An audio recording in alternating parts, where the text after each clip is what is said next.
Hello বন্ধুরা, আপনারা সবাই কেমন আছেন? আশা করি ভালো আছেন। আমি গার মারা একটা ভিডিও বানা হালাইছি। দেখেন প্রচুর ঠান্ডা পড়ছে, জ্যাকেট ম্যাকেট গায়ে দিয়ে রাস্তাটা ঘুরতাছি আর ভিডিও বানাইতেছি। গার মারা মালিক হইতেছে কাম করবার নিকে, এমনিকে কাম করবো নাকি? ঠান্ডা পুরা প্রচুর ঠান্ডা পড়ছে, কালকে রাতে বৃষ্টি পড়ছে, আজই কাম না হয় না। কার ফাড়া মানুষে খেতেছে কাজ করবার লিগে, কাজ করতে পারবো না। কার ফাড়া ভিডিও বানাইতেছি আমি। আপনার সাথেই থাকবেন, পাশে থাকবেন, দেখতে পারবেন কার মারা ভিডিও।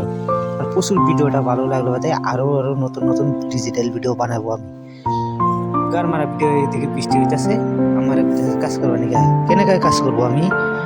শালা কার ফাটা কাম করা। আমি গরু বেশি নাকি? আমার পেস্ট নাই নাকি? আমি প্রচুর বৃষ্টির মধ্যে কাম করবো? এনেকে কাম না হয় না। এই যে বাড়া এইদিকে মাটি মুটি সব রয়ে আছে আমার, আমি এনেকে কাম করবো নাকি? নয়, এনেকে কাম নয় করবো। কার ফারা মালিকের পয়সা নিচে দিকে আমার বাল ফালা নিয়ে গেছে নাকি? সুদ মারা নাই কালা। রোদ উঠলে তখন কাম করবো, ইয়ার তো কাম না হয় না কালা।